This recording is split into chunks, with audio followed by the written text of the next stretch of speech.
Satu hal telah ku minta kepada Tuhan, itulah yang ku ingini. Satu hal telah ku minta kepada Tuhan, itulah yang ku ingini.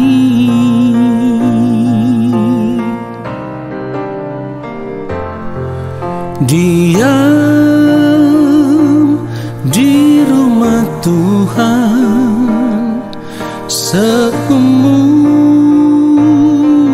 hidupku, menyaksikan kemurahan Tuhan dan menikmati bait-Nya.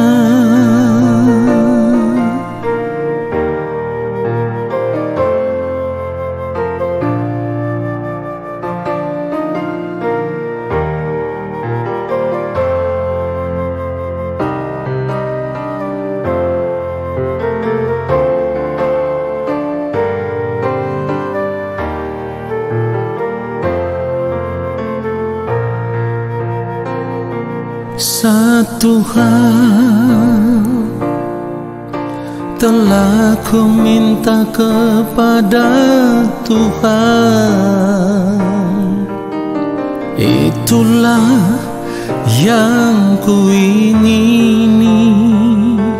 Satu hal telah ku minta kepada Tuhan, itulah yang ku ingini.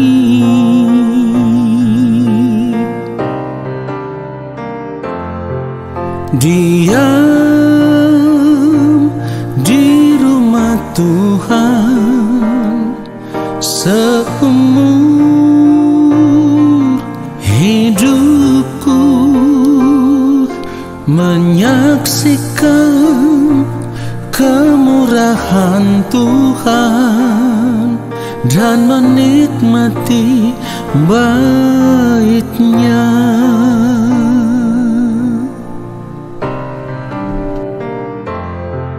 Diam di rumah Tuhan seumur hidupku, menyaksikan kemurahan Tuhan dan menikmati bait-Nya, dan menikmati bait-Nya, dan menikmati bait-Nya.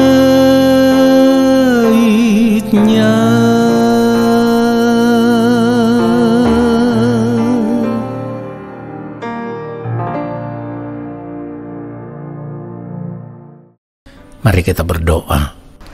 Bapa yang Maha Kudus, kembali kami mau mendengarkan akan kebenaran firman-Mu. Bapa memberikan kami hikmat pengertian di dalam pengurapan kuasa Roh Kudus. Biarlah kami boleh mengerti akan kebenaran firman-Mu, lalu kami hidup seturut firman-Mu ya Bapa. Di dalam nama Tuhan Yesus Kristus kami berdoa. Haleluya. Amin.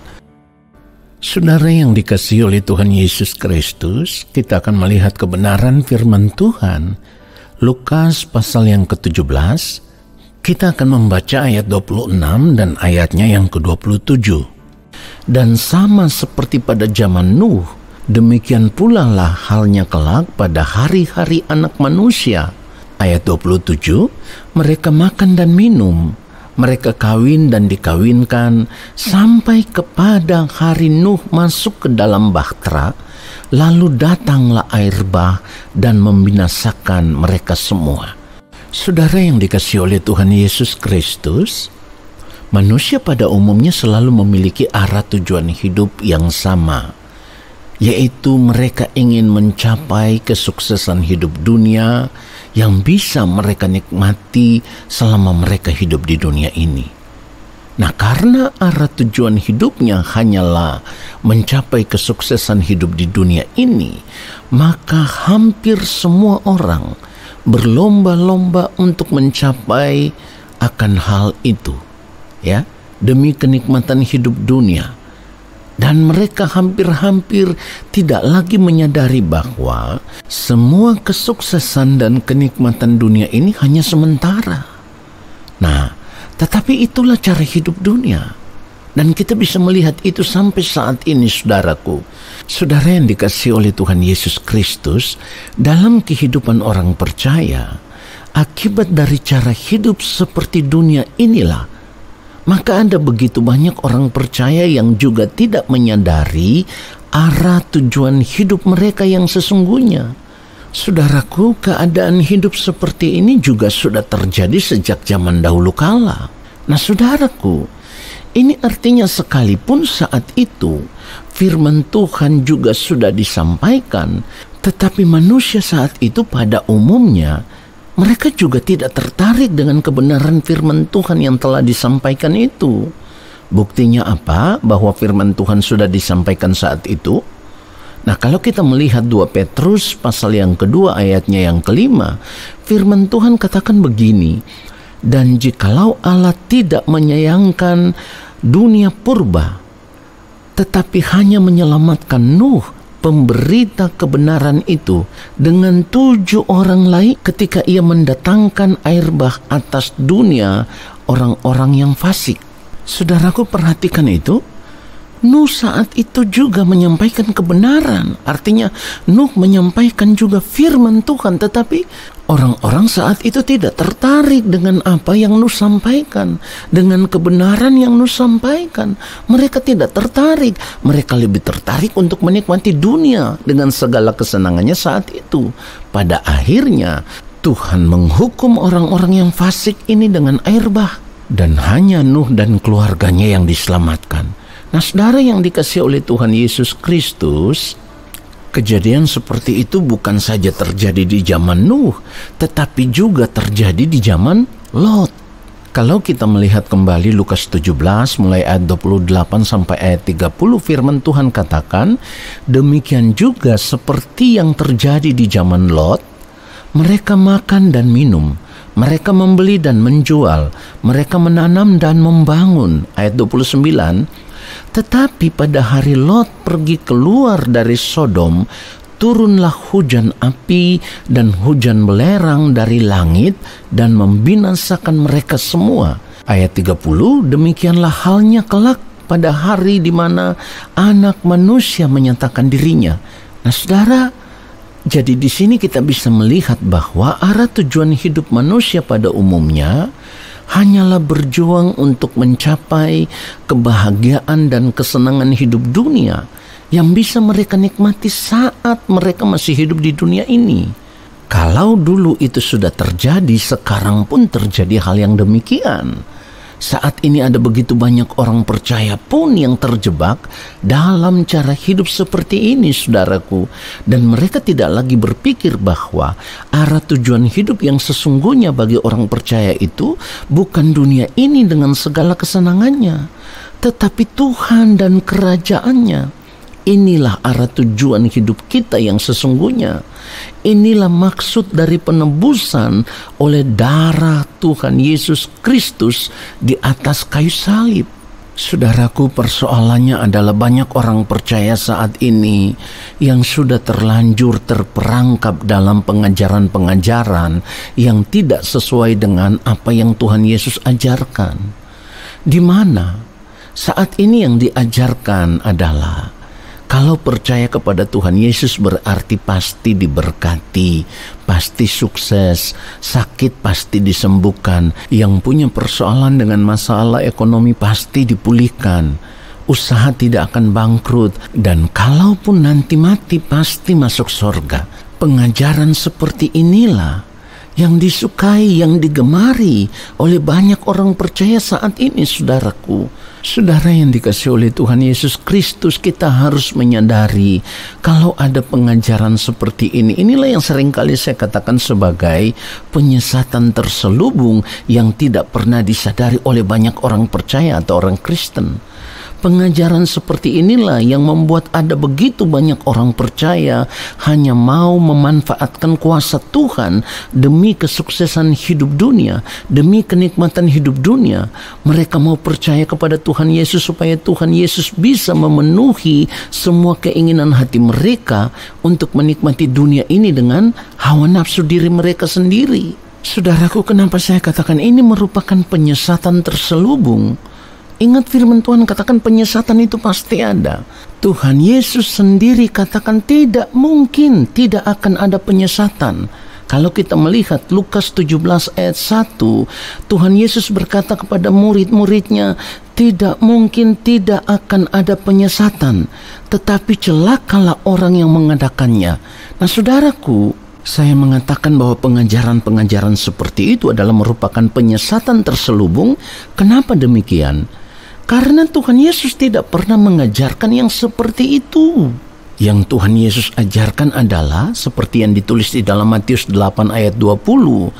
Yesus berkata kepadanya, serigala mempunyai liang dan burung mempunyai sarang, tetapi anak manusia tidak mempunyai tempat untuk meletakkan kepalanya.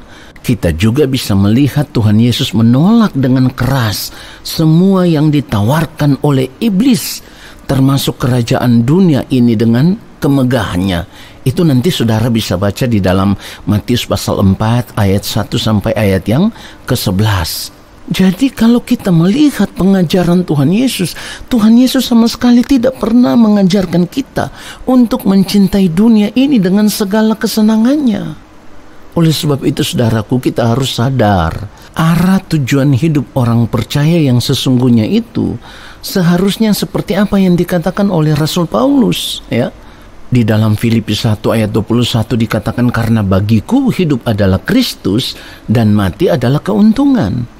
Ya, kemudian kalau kita lihat lagi di dalam Filipi pasal yang ketiga ayat yang ke-10 dikatakan apa? Yang ku kehendaki ialah mengenal Dia dan kuasa kebangkitannya dan persekutuan dalam penderitaannya, di mana aku menjadi serupa dengan Dia dalam kematiannya. Ayat 11, supaya aku akhirnya beroleh kebangkitan dari antara orang mati. Inilah tujuan hidup kita yang sesungguhnya saudaraku, bukan yang lain, bukan dunia ini dengan segala kesenangannya. Kita harus sadar mulai sekarang sebelum terlambat. Tuhan Yesus memberkati kita semua. Mari kita berdoa saudaraku. Kami sungguh bersyukur untuk kebenaran firman-Mu ya Tuhan, yang kembali menegur kami supaya kami harus memperhatikan arah tujuan hidup kami yang benar. Ketika kami hidup sebagai anak-anak-Mu, ketika kami hidup sebagai orang percaya, ketika kami hidup sebagai orang yang berada di dalam Kristus, kami harus benar-benar memperhatikan tujuan hidup kami. Terima kasih ya Bapa untuk kebenaran firman-Mu yang benar-benar menyadarkan kami. Kami menyadari bahwa selama ini kami salah di dalam mengarahkan tujuan hidup kami. Karena seringkali kami mengarahkan tujuan hidup kami tertuju kepada perkara-perkara dunia yang bisa kami nikmati. Tetapi hari ini kami disadarkan oleh kebenaran firman-Mu dan kami boleh mengerti bahwa sesungguhnya ketika kami hidup sebagai anak-anak-Mu ya Allah, itu artinya tujuan hidup kami hanya satu, kerajaan-Mu ya Bapa di sorga. Di dalam nama Tuhan Yesus Kristus, kami berdoa dan kami bersyukur untuk kebenaran firman Tuhan ini. Saat ini kami semua mau mengangkat tangan di hadapan Bapa di sorga. Kami percaya Allah Bapa di sorga akan menurunkan tangan dan memberkati kami semua. Turunlah atas kehidupan kami segala berkat kasih karunia daripada Allah Bapa di sorga.